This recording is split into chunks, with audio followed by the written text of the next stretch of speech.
Disclaimer. I doesn't claim any of the arts. All the pictures shown belongs to the respective artist and company.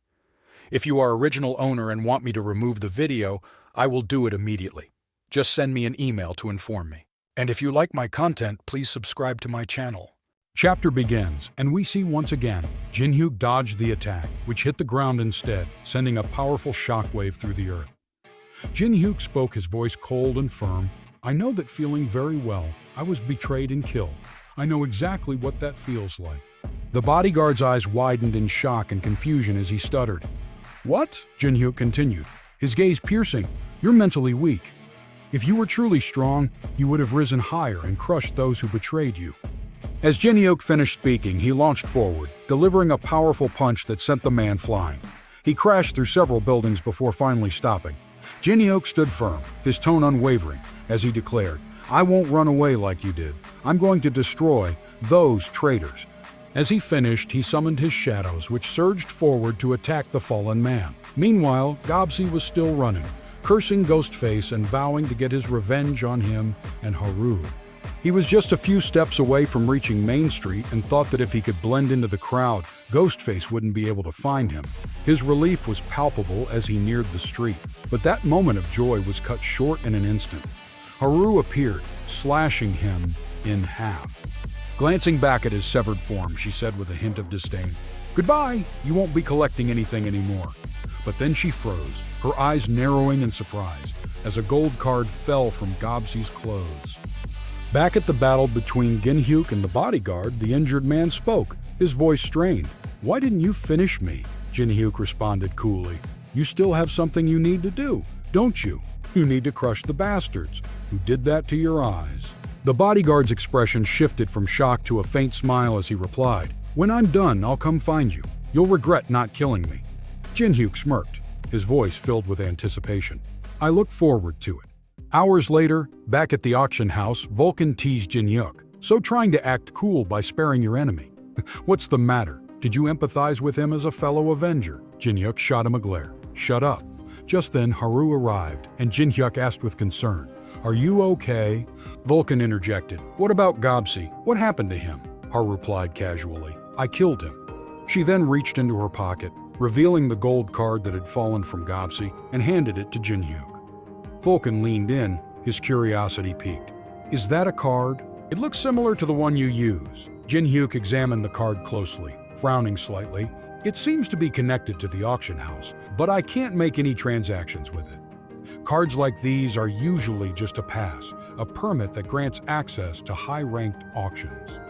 With a devious smile, you couldn't help but feel a surge of excitement. At that moment, Haru approached him with a sorrowful expression, apologizing for her earlier outburst and acknowledging that her actions had nearly endangered everyone. Jin-hyuk gently tapped her head and reassured her, empathizing with how much that hairpin meant to her. It's okay. I understand. I can handle this much. But remember, there are times when you must keep your emotions in check for the sake of your revenge. Haru's spirits lifted slightly, and she nodded, responding with a quiet, yes. As they arrived at the entrance, Jin-hyuk presented a card to the guard, whose eyes widened in shock upon seeing the secret pass. Jin-hyuk remarked, I hope the level of this auction matches the standards of this card. The guard, clearly nervous, nodded quickly and ushered them inside. Upon entering, Vulcan commented, There aren't as many people here as before. Jin-hyuk explained, That's to be expected. This is a secret pass event, so not many people are granted access. The auctioneer then took the stage, his voice ringing out as he announced, This is the final item for today. Are you all prepared for the main event? The anticipation in the hall was palpable, with various beings, including an actual pig and other races, eagerly awaiting what was to come. Inwardly, Jin-hyuk noted the strange excitement that permeated the room. Although everyone was reading the atmosphere, there was an undeniable sense of fervor as the tension grew. Haru noticed that the next item was contained within a cage, prompting Jin-hyuk to deduce that it must be a mythological creature or a divine beast. The auctioneer then spoke again, raising the anticipation even further. A special finale has been prepared for everyone. The last item of the auction. As he said this, a robe was slowly lifted to reveal the contents inside. Jin-Yu's breath hitched as he saw what lay within. His eyes widened and he muttered under his breath, These people are insane, selling a dark elf as a slave. The elf had been secretly captured, and Jin-hyuk immediately noticed the intense, murderous intent in her gaze. It was clear that she hadn't come here under pleasant circumstances. Yet there was something peculiar about her beyond the palpable malice. He could sense pure mana flowing within her, a trait typically associated with high elves. This was highly unusual. Dark elves were a variant species whose ancestors had been exposed to demonic energy, whereas pure mana was a hallmark of high elves. These two traits shouldn't coexist. Vulcan spoke up. It's not entirely impossible if someone forcibly exposed a high elf to demonic energy. Jin-hyuk cut him off. No, a high elf cannot be corrupted that easily. But if what you're saying is true, then perhaps this is the work of one of the four royalties. Could this be the result of their experiments? The bidding war began quickly, escalating from 1.5 million to 1.5 million, then to 1.6 million and even 2 million. Just as the numbers continued to rise, someone abruptly placed an enormous bid of 5.5 million gold. Suddenly, feathers fluttered down into the hall, and reflected in the elf's eyes was the figure of a being with a halo over their head. The bidder was revealed to be Hamiel, an angel-ranked netsack. The moment their eyes met, the elf's expression twisted with rage. "How dare you," she spat, her voice dripping with venom. "I will never be sold to you." Hamiel's smile grew more sinister as she watched the dark elf struggle. The elf screamed with unyielding defiance. "Never," voice echoed through the hall. "If I get out of here, you will be the first person I tear to shreds." The angel approached the elf princess and told her to stop being so angry. "Princess," she said gently, "think about your situation." The angel suggested that instead of being controlled by those wicked old men, it would be better for the elf princess to be her pet. However, the elf princess remained furious and silent, refusing to speak. Meanwhile, the auctioneer announced that if no one else bid, he would close the auction at 5.5 million. 5.5 million going once, going twice, he called out. Just as he was about to finalize the sale, Jin-hyuk interrupted, declaring he would add 4.5 million to make the bid 10 million. The elf princess was stunned, and even the angel around her was shocked. Who would pay such an insane amount? She asked in disbelief. Her eyes darted to where Jin-hyuk was seated, and their gazes met. Jin-hyuk smirked and said, "For a pigeon, you sure know how to cause a scene." The auctioneer was dumbfounded by the unexpected turn of events, and the entire audience was equally taken aback. This was the highest bid ever placed on the 51st floor, and some found it absolutely incredible.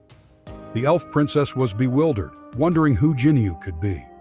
However, the angel seemed to recognize him, her face twisting with anger as she muttered his name, Ghostface.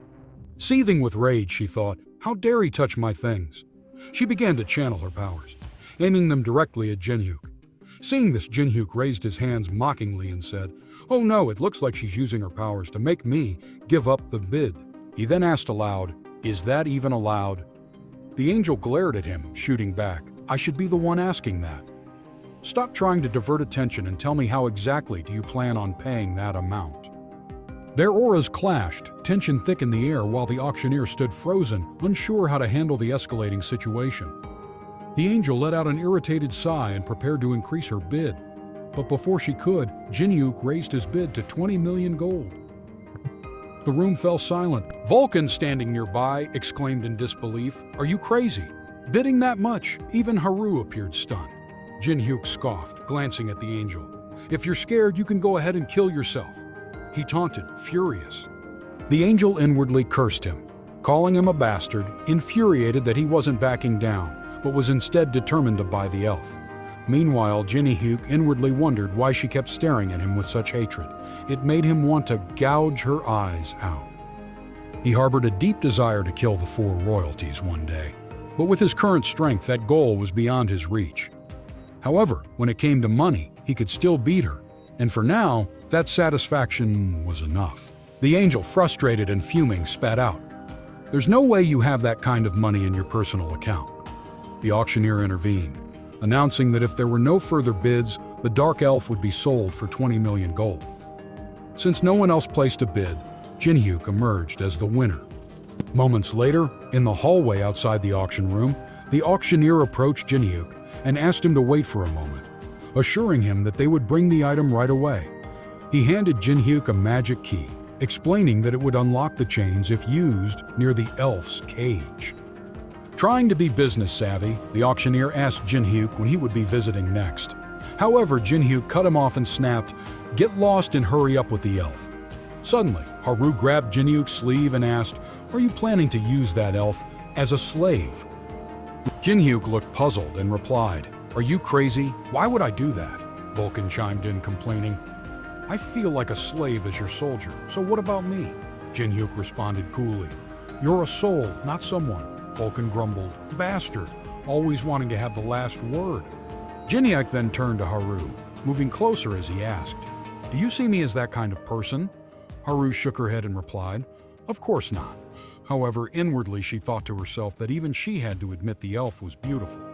At that moment, the angel appeared and interjected, "Nice to meet you." She introduced herself as Hamiel. Jin-hyuk eyed her suspiciously and said, "If you're here to take what I bought, give up. Someone already tried, and now they're dead." Haleon responded with a calm smile, "Of course not. I'm just curious." Then she added, "If it's not too rude, may I ask why you bought the elf?" Jin-hyuk scoffed. "You know it's rude, so why ask?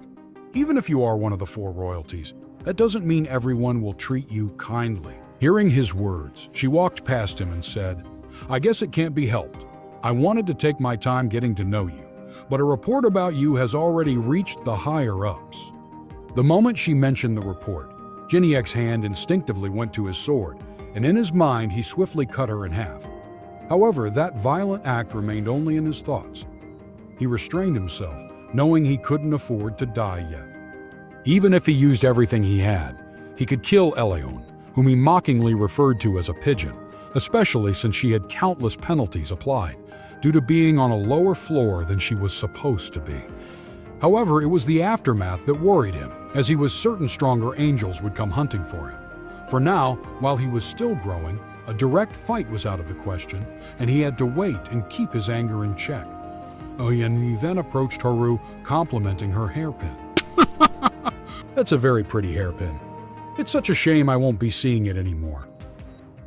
She leaned closer, her voice softening with a menacing undertone. "In fact, it's such a shame I burned all of them personally." Jin-hyuk realized with a start that Hamiel's real goal wasn't to question him about the elf. She was trying to provoke Haru. Just as he called out to warn her, Haru interrupted. "I'm fine, Jin-hyuk. I know now is the time to be cold-hearted." She clenched her fists, doing her best to contain her anger. After provoking Haru, the angel Hamiel smiled and left, saying she felt they would meet again soon. She glanced back, her eyes sparkling with mischief, and told them she would be waiting on the 100th floor. Jin-hyuk shouted after her, asking her to wait and how much she knew about the destruction of Haru's village. However, Hamiel didn't respond. She simply vanished, leaving them in silence. Jin-hyuk was furious inside, thinking, "I don't know what these people are planning, but I swear I'll come after them soon." Later that night, on the outskirts of the 51st floor, Vulcan ordered the shadow soldiers to form a tight circle around Jin-hyuk. Meanwhile, Jin-hyuk spoke quietly with the elf princess, warning her that no one else could hear their conversation. She nodded and asked what he planned to do with her. He assured her not to worry, explaining that if he had intended harm, he wouldn't have brought Haru and Miho along. She scoffed, saying it made no difference whether they came or not. They were all in this together. Jin-hyuk shrugged and replied that it was up to her to trust him or not. Then he asked for her name, and she responded, Eleon von Yggdrasil. Hearing her surname, Jin-hyuk's eyes widened in shock. He recognized von Yggdrasil as the royal surname tied to the elves' divine tree, meaning she was elven royalty. It seemed he missed it when the angel addressed her as princess earlier at the auction house. Meanwhile, deeper in the forest, a group of people moved stealthily, searching for Jin-hyuk and his companions. Realizing their pace was too slow, they decided to split up and cover more ground. Back with Jin-hyuk, he was still reeling from the revelation that she was truly an elven royal, more specifically a high elf, which meant she still had room to grow stronger. He thought inwardly that the demonic energy she gained from becoming a dark elf would only grow stronger over time. Considering her apparent alignment with his guild, Heaven's Defiance, he thought she might be a perfect addition to their ranks. while he was lost in thought, Alone was quietly plotting her escape. She knew her powers were currently suppressed by the chains, and even if freed, she wouldn't be able to use them for a while. Suddenly, something unexpected happened. Jin-hyuk opened the door of her cage without hesitation. Shocked, her eyes widened in confusion as she stared at him, unsure of his intentions. He then instructed her to get up, saying he had something to ask her. She saw this as a perfect opportunity to escape and bolted. But with remarkable swiftness, Jin-hyuk made her trip and fall, thwarting her attempt at freedom. "Give it up," he told her firmly. "Elves are skilled in mana and spirit magic, not in physical strength." Realizing her escape was futile, she looked up at him and asked, "What do you want from me? You bought me for 20 million gold." "Why?" Standing up, she continued, "Ah, if it's here, then it's fitting. No one will know what you do to a powerless dark elf like those other bastards who tried to buy me. Are you planning to use me for your lust?" As the words left her mouth, Haru immediately blushed, quickly covering Miho's ears and pleading with the elf to stop talking that way in front of a child. She then defended Jin-hyuk, assuring her that he wasn't that type of person. Just then, the peak of all evil chimed in, lecturing him about how it was far too early to engage in such behavior. The nine-tailed fox followed suit, offering a detailed explanation of sexual education, and Macaque added that if Jin-hyuk was a hero, he would eventually need one wife and 4 mistresses. Jin-hyuk's patience snapped. He exploded in frustration, shouting at them, "You crazy bastards! It's not what you think. Now get lost." Suddenly, an explosion nearby caught their attention. Telepathically, he reached out to Vulcan for a report on the situation. Meanwhile, at the site of the explosion, the climbers from earlier were locked in a fierce battle against shadow spirits, determined to eliminate them. Their objective was clear: locate the millionaire who had bought out the entire auction. Vulcan informed Jin-hyuk that it seemed their location had been compromised, and a large group of climbers was approaching. This revelation made Jin-hyuk wonder if Hamel was behind it all. Jin-hyuk quickly instructed Haru and Miho to go assist Vulcan and prevent anyone from advancing. Miho eagerly accepted, while Haru, casting a suspicious look at Jin-hyuk as she left, asked, "Is it really not that right?" With an exasperated expression, he shouted back, "I said no." Once they were gone, he turned to the elf and asked if she wanted to talk. To his surprise, she replied, "Do you have any alcohol?" Meanwhile, Haru and Miho dominated the climbers who had invaded, holding them off long enough for Vulcan to ready his soul spike ability, which could eliminate all the enemies in a single strike. With gratitude, Vulcan acknowledged their efforts and, without hesitation, unleashed his power, filling the entire area with shadowy spikes that eradicated the enemies in an instant. Back with Jin-hyuk and the elf, she had already finished 2 bottles and finally felt like talking. She looked at him with a steady gaze and said, "Your comrades are powerful, and you're even stronger for commanding them." She paused, then added, "You possess such immense power, so why did you let the angel go back at the auction house?" She continued, "If it were you, you could have killed the angel, especially since she was weakened by the tower's penalty." Jin-hyuk responded calmly, "There's nothing for me to gain by fighting now." The elf regarded him thoughtfully and remarked, "So you're suppressing your emotions for a greater purpose. That makes you different from someone like me." Then, with an unexpected intensity in her voice, she asked, "Have you ever had to slice open the stomach of someone dear to you?" Jin-hyuk was stunned, blurting out, "What?" In a brief flashback, she recalled a haunting memory. She was stabbing someone, her father. As the blade entered, he urged her to press harder to cut through his chest. She did as he asked, though her expression was one of deep sorrow, her heart heavy with grief. Her father, breathing heavily, looked at her and whispered, "Good job. This could only be taught through his death." With his last words, he entrusted her with the Ellard seed, telling her that he would leave their legacy and the future in her hands. As she held the seed in her blood-soaked hands, tears streamed down her face, unstoppable, as she mourned the loss of the only family she had ever loved. The flashback continues as other elves on horseback chase the elf princess. This is their chance, as her father is severely injured, meaning they couldn't have gone far. Leading the chase is her older brother, Ellard, a traitor who betrayed their race to the 4 royal families in exchange for power. Hearing them approach, her father urgently tells her, "Hurry, eat the seed." But before she can act, a sudden slash strikes her father down, decapitating him. Stunned, she rushes toward him, only to realize the seed has been sliced in half as well. Looking up, she spots Hamiel hovering above, the mastermind behind this attack. As the princess stares in shock, a dark energy snakes its way into her body, catching her off guard. Approaching with a sinister smile, Hamiel taunts her, saying she has thought long and hard about a fitting punishment for the aloof elven princess who refused to join them. Hamiel reveals what she's holding, a vial containing pure, potent, demonic energy gifted to her by a friend. Just a drop of this is enough to corrupt even a high elf, she explains, her expression devious. She continues, sneering, "I'll start by shattering your pride and slowly plunging you into despair." As the demonic energy invades her body, the princess writhes in agony, overwhelmed by the corruption. Eventually, she is sold into the slave market, where her fate leads her to cross paths with Jinhyuk. Back in the present, Jinhyuk reflects inwardly, finally understanding the situation. Even the elves, he realizes, are being eradicated by the 4 royal families. However, the elves on the 300th floor were far too powerful to be eradicated outright. Their mana and summoning magic were too formidable, too vast even for the 4 royal families to handle. In cases like this, the most effective tactic is to exploit a traitor from within, just as they had used the 9 stars to attempt to kill him. The elf princess finishes her story, saying that this is the end, explaining that she has spent her entire life living to help others. "The end," Jinhyuk exclaims, shaking his head. "Those bastards turned you into a slave and took over your kingdom, and you're still alive. This story doesn't end until one side falls." He then extends an offer, asking her to join his guild, Heaven's Defiance, and promises to help her exact vengeance on her enemies. Meanwhile, Haru, exhausted from a prolonged battle, finds her mind drifting to Jinhyuk and the Dark Elf. She wonders if things will truly be okay with just the 2 of them together, a troubling thought gnawing at her. What if the Dark Elf steals his heart? Lost in her musings, she fails to notice a red orc stealthily approaching from behind, ready to deliver a devastating blow.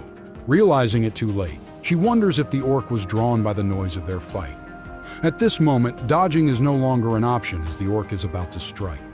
Just as all hope seems lost, a shadowy figure appears in the distance, moving at lightning speed. In an instant, he delivers a powerful kick, sending the orc flying. Relieved, Haru recognizes Jinhyuk, who has come to her rescue. As he lands, he asks if she is okay. She nods, then asks about the Dark Elf. He explains that the elf had left, which takes her by surprise. The scene shifts, revealing Jinhyuk freeing the elf princess from her chains. She looks at him hesitantly and asks if he is truly suggesting that she take revenge by killing her own brothers and sisters.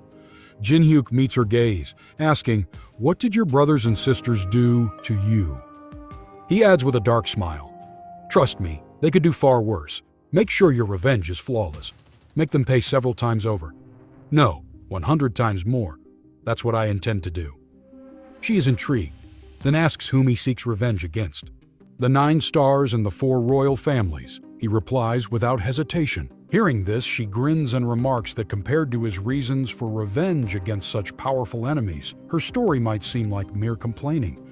She suddenly leaps away from where she was standing, prompting Jinhyuk to ask if this means she won't be joining his guild. She shakes her head and replies, "No, not yet. I'm leaving to gain the same level of power as you. When I'm strong enough, I'll return." Jinya gives a faint smile, and she then asks for his real name, not just Ghostface. Without hesitation, he reveals, "My name is Jinhyuk, or Death Star Chaganyuk." At this recognition, a flash of understanding appears in her eyes. "The Spirit Master Chaganyuk," she murmurs, recalling tales of his supposed death and realizing why there had been doubts before. Leaving, she tells him with a smirk, "If I die, you're free to use my soul or body however you wish." With that, she shoots into the sky at tremendous speed, her destination unknown. Back in the present, Vulcan, holding Miho, approaches Jinhyuk and says, "If you're done here, we should move." More climbers will swarm this place once the rumors spread. Jinhyuk nods in agreement, stating, "It's dangerous to stay on one floor for too long. Let's prioritize reaching the metropolis on the 60th floor." He recalls that Gold Rich had also mentioned he would be waiting on the 60th floor. The scene then shifts to Gold Rich, who appears to be in the midst of battle. Gold glimmers in the air as he manipulates it, directing streams of molten gold toward his attackers and dispatching them with ease. A pile of corpses lies scattered across the ground. Inwardly, he curses. He hadn't expected such an ambush, especially not one involving military forces. To think they would confidently bring soldiers into this area was beyond anything he anticipated. On the 60th floor, chaos reigns. Many buildings are ablaze, and guards are overwhelmed, unable to keep intruders out as wave after wave breaks through the defenses. The front line has already fallen. Gold Rich's shop, operating under a borrowed name, is located in this district and is crucial for supporting Jinhyuk's guild, Heaven's Defiance. As the enemies attack, Puppet Man mutters to himself that this shop is essential for their cause. If the 9 stars discover the connection between Gold Rich's stores and Heaven's Defiance, their alliance will be in jeopardy. He grits his teeth, determined to prevent Gold Rich from being implicated. Summoning his puppet, Puppet Man unleashes it upon the attackers, watching as it slices intruders in half. Suddenly, a massive figure leaps into the air, laughing loudly as he shouts, "You're mine!" With tremendous force, he lands on the ground, creating a shockwave of destruction. He lands precisely where the puppet had been standing. Impressed that the puppet managed to dodge the blow, he sneers, "Not bad for a weak puppeteer." This man is Jose Yan, also known as Giant Hippo. Recognizing him as a guild master, Puppet Man's expression shifts to one of nervous apprehension, realizing now the full extent of his enemy's resolve. These bastards really intend to burn this place to the ground, he thinks. And with that, this chapter ends. Thank you for watching this video until the end. Support this channel by liking this video and subscribing the channel. And if you want me to recap another manhwa or manga, write its name in the comments section. And if you want to know that what happened in previous chapters, you can watch them in this channel. Stay tuned for next chapters.